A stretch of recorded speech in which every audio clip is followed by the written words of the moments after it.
हाँ तो दोस्तों, स्वागत है आप सभी का फिर से एक नए क्लास के अंदर। और आज का जो हम लोग का क्लास चलने वाला है वो चलने वाला है हरियाणा ग्रुप डी का इंपॉर्टेंट प्रश्न चलने वाला है।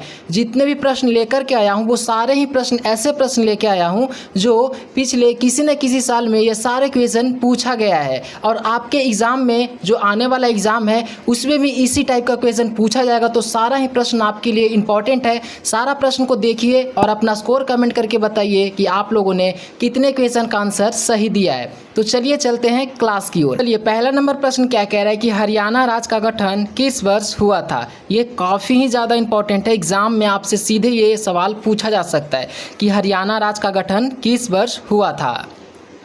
तो याद रखिएगा कि ये हुआ था 1 नवंबर 1966 को, यानी कि राइट आंसर हो जाएगा ऑप्शन नंबर बी। यहाँ से सवाल आपसे ये भी पूछ सकता है कि हरियाणा की राजधानी कहाँ है। आपसे पूछ सकता है कि इसका राजधानी कहाँ है, तो आप लोग को बताना है कि इसका राजधानी हो जाएगा चंडीगढ़। इसका राजधानी चंडीगढ़ हो जाएगा। एक सवाल को और याद रखिएगा। एक सवाल ये भी पूछ सकता है कि हरियाणा राज्य का राजकीय पशु क्या है। ये भी पूछ सकता है, इसको भी ध्यान में रखना है कि राजकीय पशु क्या है। तो राजकीय पशु हो जाएगा काला हिरन। याद रखिएगा, काला हिरन हो जाएगा राजकीय पशु। चलिए, अब हमारा दूसरा नंबर प्रश्न क्या कह रहा है कि हरियाणा में कांसे के बर्तन बनाने के लिए कौन सा शहर प्रसिद्ध है। ये भी सवाल मोस्ट इंपॉर्टेंट है। बताना है आप लोग को कि हरियाणा में कांसे के बर्तन बनाने के लिए कौन सा शहर प्रसिद्ध है। तो ये प्रसिद्ध है रेवाड़ी, यानी कि इसका जो राइट आंसर हो जाएगा वो हो जाएगा ऑप्शन नंबर बी। तीसरा नंबर प्रश्न क्या कह रहा है कि हरियाणा के किस ज़िले में साइंस सिटी के नाम से जाना जाता है। बताना है कि हरियाणा के किस ज़िले को साइंस सिटी के नाम से जाना जाता है। ये भी सवाल आपसे पूछ सकता है, इंपॉर्टेंट है। ऑप्शन है आंवला, कुरुक्षेत्र, पंचकुला या फिर करनाल। तो याद रखिएगा कि इसका राइट आंसर हो जाएगा आंवला, यानी कि राइट आंसर हो जाएगा इसका ऑप्शन नंबर ए। यहाँ से प्रश्न आपसे पूछ सकता है कि हरियाणा का सबसे अधिक जंगल वाला जिला कौन सा है। तो आप लोग को बताना है कि हरियाणा का सबसे घना जंगल वाला जो जिला है वो हो जाएगा पंचकुला। याद रखिएगा कि कौन सा जिला है, तो पंचकुला है। चलिए, चौथा नंबर प्रश्न क्या कह रहा है कि वर्ष 2006 में हरियाणा के वर्तमान मुख्यमंत्री कौन है। ये भी सवाल इंपॉर्टेंट है। बताना है कि वर्ष 2026 में हरियाणा के वर्तमान मुख्यमंत्री कौन है। तो याद रखिए कि इसका राइट आंसर हो जाएगा option number B, Nayab Singh Saini, यानी कि राइट आंसर हो जाएगा इसका ऑप्शन नंबर बी। चलिए, 5 नंबर प्रश्न क्या कह रहा है, हरियाणा का कौन सा जिला बुनकरों का शहर कहा जाता है। ये भी प्रश्न इंपॉर्टेंट है। ध्यान में रखिए कि हरियाणा का कौन सा जिला बुनकरों का शहर कहलाता है। तो ध्यान रखिएगा कि इसका राइट आंसर हो जाएगा पानीपत, यानी कि इसका right answer option number P हो जाएगा। यहाँ से एक सवाल ये भी याद रखिएगा, अगर सवाल आपसे पूछ लिया जाए कि पानीपत का प्रथम युद्ध कब हुआ था, तो याद रखना है कि 21 अप्रैल, पूरा डेट मैं आप लोग को बता देता हूँ, 21 अप्रैल 1526 में पानीपत का प्रथम युद्ध हुआ था। चलिए, छठा नंबर प्रश्न क्या कह रहा है कि प्रसिद्ध सूर्यकुंड अंतर्राष्ट्रीय शिल्प मेला हरियाणा के किस जिले में आयोजित होता है। ये भी प्रश्न इंपॉर्टेंट है, ध्यान में रखिएगा। सारा ही प्रश्न आपके लिए इंपॉर्टेंट है, मैंने आप लोग को पहले ही बताया है। तो आप लोग को सारा ही क्वेश्चन को ध्यान में रखना है और सीधे माइंड में सेट कर लीजिए। तो इसका जो राइट आंसर हो जाएगा option number B right option हो जाएगा। चलिए, 7 नंबर प्रश्न क्या कह रहा है कि हरियाणा का राजकीय पक्षी कौन सा है। अभी मैंने आप लोग को ऊपर बताया था कि हरियाणा का राजकीय पक्षी कौन सा है, और यहाँ पे देख सकते हो कि ये सवाल यहाँ पे भी आ चुका है। तो सोच सकते हो भाई कि मैं जो आप लोग को गेस कर दूंगा वो भी आने की संभावना है। तो वीडियो को ध्यान से देखिएगा, कहीं से भी सवाल आपसे पूछा जा सकता है। तो इसका जो राइट आंसर हो जाएगा वो हो जाएगा ऑप्शन नंबर बी, काला तीतर। सॉरी, यहाँ पे पक्षी पूछ, और मैंने आप लोग को ऊपर में बताया था पशु के बारे में, तो इसको ध्यान में रखिएगा। चलिए, 8वां नंबर प्रश्न क्या कह रहा है कि महाभारत का युद्ध हरियाणा के किस स्थान पर लड़ा गया था। बताना है कि महाभारत का जो युद्ध लड़ा गया था वो हरियाणा के किस स्थान पर लड़ा गया था। ये भी सवाल इंपॉर्टेंट है, ध्यान में रखिएगा। तो ये लड़ा गया था कुरुक्षेत्र में, यानी कि इसका जो राइट आंसर हो जाएगा ऑप्शन नंबर ए। चलिए, 9वां नंबर प्रश्न क्या कह रहा है कुचिपुड़ी किस राज्य का प्रसिद्ध शास्त्रीय नृत्य है? बताना है कि कुचिपुड़ी किस राज्य का शास्त्रीय नृत्य है। ये भी सवाल इंपॉर्टेंट है, ध्यान में रखिएगा। तो कुचिपुड़ी हो जाएगा आंध्र प्रदेश का शास्त्रीय नृत्य, यानी कि इसका जो राइट आंसर हो जाएगा वो हो जाएगा ऑप्शन नंबर सी। और यहाँ से सवाल इंपॉर्टेंट सवाल बनेगा। सबसे पहले आपसे पूछ सकता है कि तमिलनाडु का प्रसिद्ध नृत्य क्या है। आप लोग को बताना है कि तमिलनाडु का कौन सा प्रसिद्ध नृत्य है। तो याद रखिए कि तमिलनाडु का भारतनाट्यम हो जाएगा इसका प्रसिद्ध नृत्य। चलिए, एक सवाल ये भी पूछ सकता है कि केरल का प्रसिद्ध नृत्य कौन सा है। तो आप लोग को बताना है कि केरल का दो हो जाएगा। पहला हो जाएगा कथकली भी हमारा केरल का ही है, और एक और हो जाएगा जिसका नाम है मोहिनी अट्टम। ये दोनों ही शास्त्रीय नृत्य केरल का है, मोहिनी अट्टम। इसको भी ध्यान में रखिएगा। चलिए, एक सवाल ये भी याद रखिए कि उड़ीसा का जो शास्त्रीय नृत्य है वो क्या हो जाएगा। तो उड़ीसा का जो शास्त्रीय नृत्य है वो हो जाएगा उड़ीसी। तो ध्यान में रखिएगा। चलिए, 10 नंबर प्रश्न क्या कह रहा है कि सौरमंडल का सबसे चमकीला ग्रह कौन सा है। बताना है कि सौरमंडल का सबसे चमकीला ग्रह कौन सा है। तो ये हो जाएगा शुक्र, यानी कि राइट आंसर इसका हो जाएगा ऑप्शन नंबर बी। एक सवाल को ये भी याद रखिए कि सबसे गर्म ग्रह कौन सा है। तो सबसे गर्म ग्रह हो जाएगा हमारा शुक्र, जो कि हमारा हो जाएगा सबसे गर्म ग्रह हो जाएगा शुक्र। चलिए, 11 नंबर प्रश्न क्या कह रहा है कि भीमा देवी मंदिर कॉम्प्लेक्स हरियाणा में कहाँ स्थित है। ये भी सवाल पूछ सकता है। सवाल कह रहा है कि भीमा देवी मंदिर कॉम्प्लेक्स हरियाणा में कहाँ स्थित है। तो वही स्थित है पंजौर में, यानी कि इसका जो राइट आंसर हो जाएगा ऑप्शन नंबर ए हो जाएगा। 12 नंबर प्रश्न क्या कह रहा है कि हरियाणा का सबसे बड़ा जिला क्षेत्रफल के अनुसार कौन सा है। बताना है कि हरियाणा का सबसे बड़ा जिला क्षेत्रफल के अनुसार कौन सा है। ऑप्शन दिया गया है सिरसा, भिवानी, हिसार या फिर फरीदाबाद। तो आपको ध्यान रखना है कि इसका जो राइट आंसर हो जाएगा ऑप्शन नंबर ए हो जाएगा। ये हो जाएगा सबसे बड़ा जिला, जो कि क्षेत्रफल के अनुसार से है। सवाल यहाँ से आपसे ये भी पूछ सकता है कि हरियाणा का सबसे छोटा जिला कौन सा है। सबसे छोटा जिला कौन सा है, आप लोग को बताना है कि सबसे छोटा जिला कौन सा है। तो ये हो जाएगा फरीदाबाद। ये हो जाएगा हमारा सबसे छोटा जिला, और सबसे बड़ा जिला हो जाएगा हमारा सिरसा। चलिए, 13 नंबर प्रश्न है चौधरी चरण सिंह हरियाणा कृषि विश्वविद्यालय कहाँ स्थित है। ये भी सवाल इंपॉर्टेंट है, ध्यान में रखिएगा। सवाल कह रहा है कि चौधरी चरण सिंह हरियाणा कृषि विश्वविद्यालय कहाँ स्थित है। तो ये स्थित है हिसार में, यानी कि इसका जो राइट आंसर हो जाएगा ऑप्शन नंबर सी हो जाएगा। 14 नंबर प्रश्न है हरियाणा में खिलाड़ियों का शहर, शहीदों का शहर किसे कहा जाता है। बताना है कि हरियाणा में खिलाड़ियों का शहर या शहीदों का शहर किसे कहा जाता है। तो याद रखिए कि इसका राइट आंसर हो जाएगा ऑप्शन नंबर ए। चलिए, 15 नंबर प्रश्न क्या कह रहा है कि प्रसिद्ध खिलाड़ी नीरज चोपड़ा का संबंध हरियाणा के किस जिले से है। बताना है कि जो प्रसिद्ध खिलाड़ी नीरज चोपड़ा है उनका संबंध हरियाणा के किस जिले से है। ऑप्शन में है पानीपत, झज्जर, रोहतक या फिर भिवानी। तो इसका राइट आंसर हो जाएगा ऑप्शन नंबर ए हो जाएगा पानीपत। चलिए, 16 नंबर प्रश्न क्या कह रहे हैं कि भारत के संविधान में कौन सा अनुच्छेद समान नागरिक संहिता से संबंधित है। बताना है कि भारत के संविधान का कौन सा अनुच्छेद समान नागरिक संहिता से संबंधित है। तो ये संबंधित है अनुच्छेद 44 से, यानी कि इसका जो राइट आंसर हो जाएगा ऑप्शन नंबर ए हो जाएगा। यहाँ से एक सवाल ये भी बहुत ज़्यादा पूछा जाता है कि अनुच्छेद 50 में क्या है। तो आप लोग को बताना है कि कार्यपालिका न्यायपालिका को अलग पृथक करने की प्रावधान करता है आर्टिकल 50 में। इसको भी ध्यान में रखिएगा। चलिए, 17 नंबर प्रश्न है भारतीय रिजर्व बैंक, जिसे हम आरबीआई का मुख्यालय कहाँ स्थित है। बताना है कि भारतीय रिजर्व बैंक का मुख्यालय कहाँ स्थित है। ऑप्शन है दिल्ली, मुंबई, कोलकाता या फिर चेन्नई। इनमें इंपॉर्टेंट प्रश्न है, ध्यान में रखिएगा। तो इसका राइट आंसर हो जाएगा ऑप्शन नंबर इसका राइट हो जाएगा ऑप्शन नंबर बी, मुंबई। एक सवाल याद रखिएगा यहाँ से ये भी कि आरबीआई की स्थापना कब हुई थी। सवाल सीधे पूछ सकता है कि इसकी स्थापना कब की गई थी। तो आप लोग को बताना है कि इसकी स्थापना हुई थी 1 अप्रैल 1935 में आरबीआई की स्थापना की गई थी।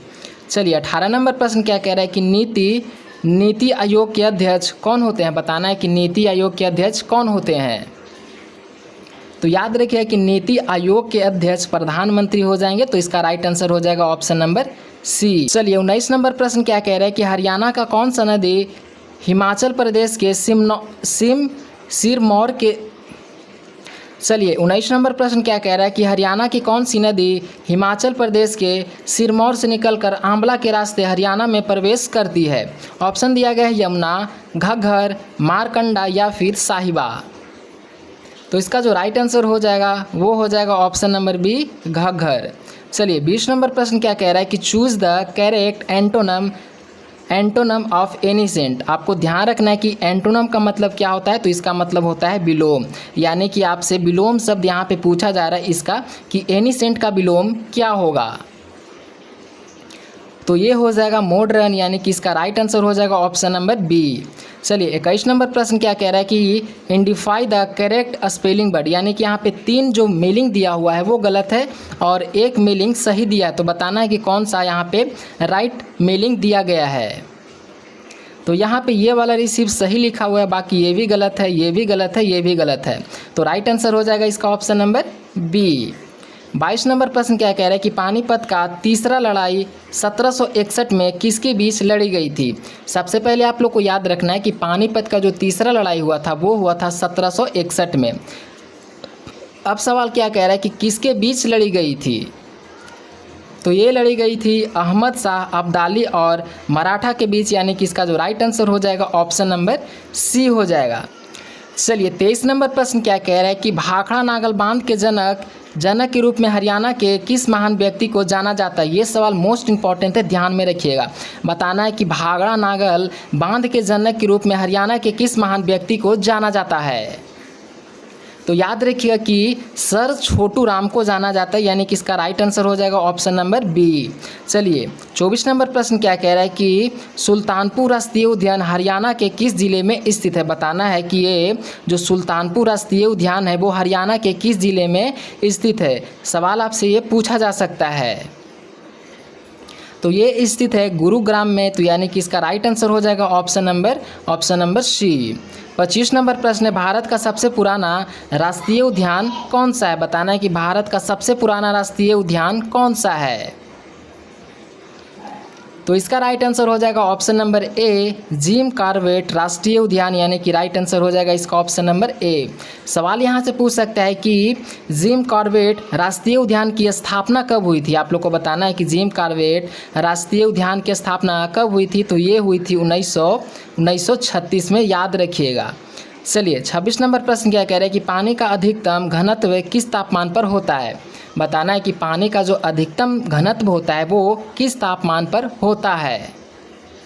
तो ये होता है 4 डिग्री सेल्सियस पे, यानी कि इसका राइट आंसर हो जाएगा ऑप्शन नंबर बी। यहीं पे अगर आपसे सवाल ये पूछ लिया जाए कि पानी कितना डिग्री सेल्सियस पे जमता है, तो याद रखिएगा कि पानी 0 डिग्री सेल्सियस पे जमता है, इसको भी ध्यान में रखिएगा। चलिए 27 नंबर प्रश्न क्या कह रहा है कि वायुमंडल में सबसे प्रचुर मात्रा में पाई जाने वाली गैस कौन सी है। बताना है कि वायुमंडल में सबसे प्रचुर मात्रा में पाई जाने वाली गैस कौन सी है। ऑप्शन है ऑक्सीजन, नाइट्रोजन, कार्बन डाइऑक्साइड या फिर आर्गन। और इस सवाल को भी ध्यान में रखिएगा। तो इसका राइट आंसर हो जाएगा नाइट्रोजन, यानी कि राइट आंसर हो जाएगा ऑप्शन नंबर बी। यहाँ से सवाल आपसे ये भी पूछ सकता है मतलब कि पूछेगा सबसे पहले कि वायुमंडल में नाइट्रोजन कितना % है। तो आप लोग को ध्यान रखना है कि 78% हो जाएगा नाइट्रोजन। और यहीं पे अगर ऑक्सीजन पूछ लिया जाए कि ऑक्सीजन कितना % होता है, तो आप लोग को बताना है कि ऑक्सीजन पाया जाता है 21%। तो ये दोनों सवाल को ध्यान में रखिएगा। चलिए 28 नंबर प्रश्न क्या कह रहा है कि रक्त का थक्का जमने में कौन सा विटामिन सहायक होता है। बताना है कि रक्त का जो थक्का जमता है वो कौन सी विटामिन सहायक होता है। तो ध्यान में रखिएगा कि इसका राइट आंसर हो जाएगा ऑप्शन नंबर डी, विटामिन के की सहायक से। यहीं से सवाल पूछ लिया जाए कि विटामिन ए की कमी से हो जाएगा हमारा रतौंधी। आपको बताना है कि विटामिन ए की कमी से क्या होता है, तो रतौंधी।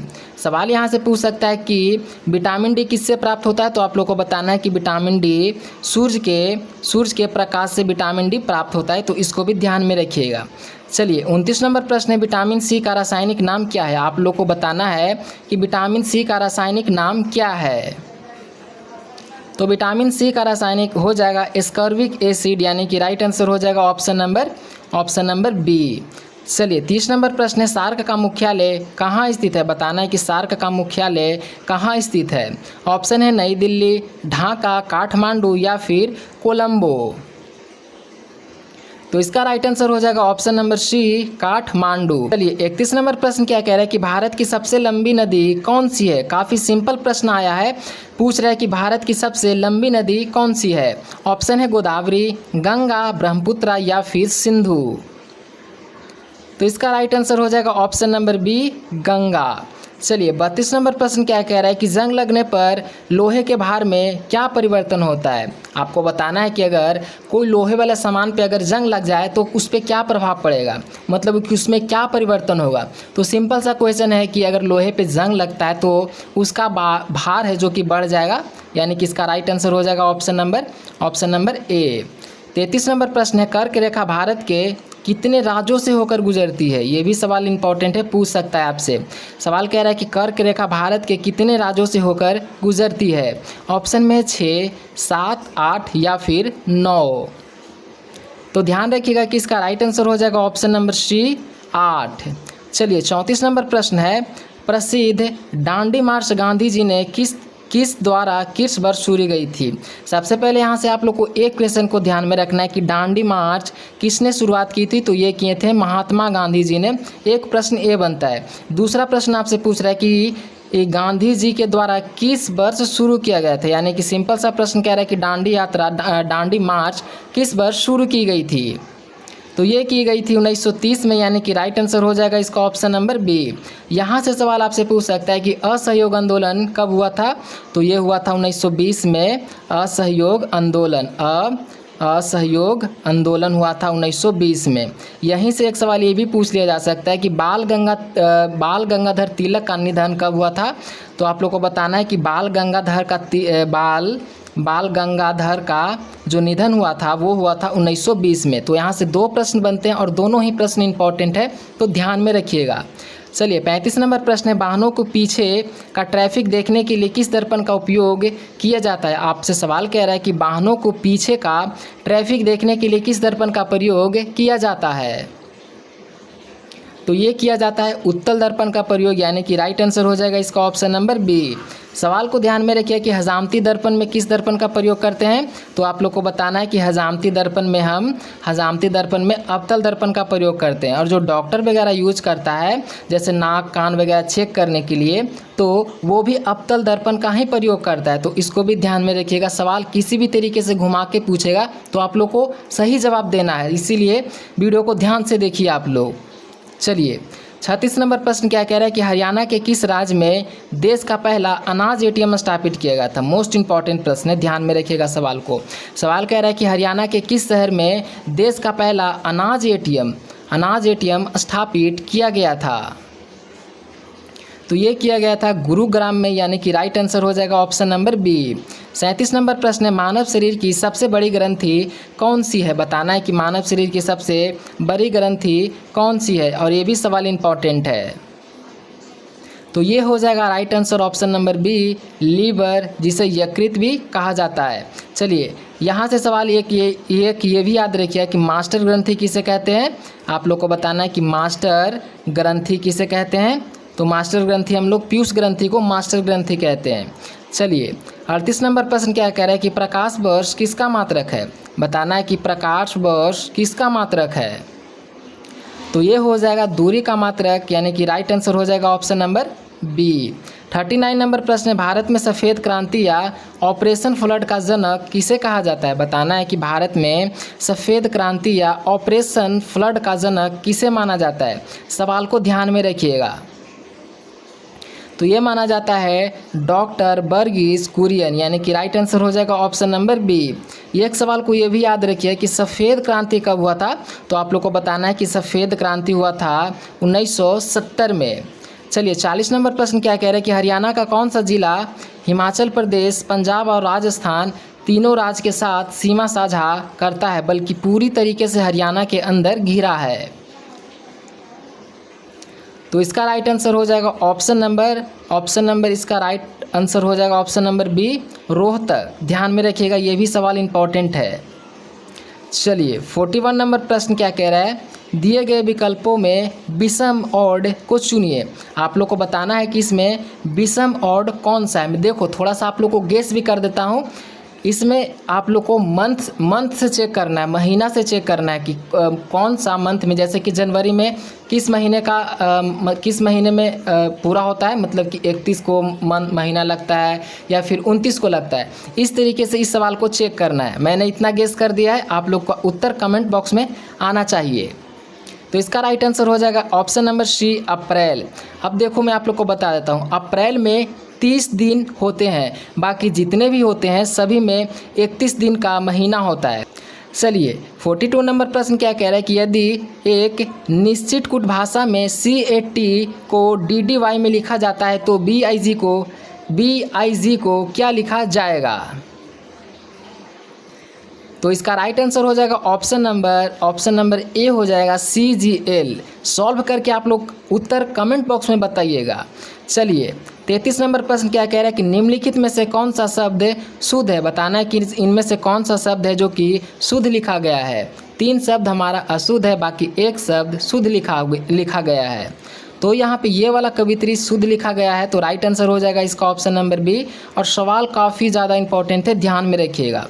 44 नंबर प्रश्न क्या कह रहा है कि जो सब कुछ जानता हो वाक्यांश के लिए एक शब्द क्या होगा। बताना है कि जो सब कुछ जानता हो उसके लिए एक शब्द क्या होगा।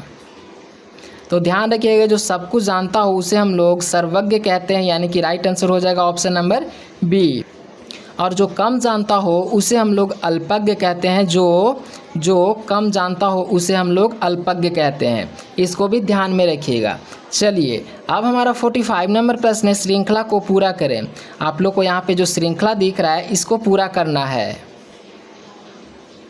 तो इसका राइट आंसर हो जाएगा 42, यानी कि राइट आंसर हो जाएगा ऑप्शन नंबर सी।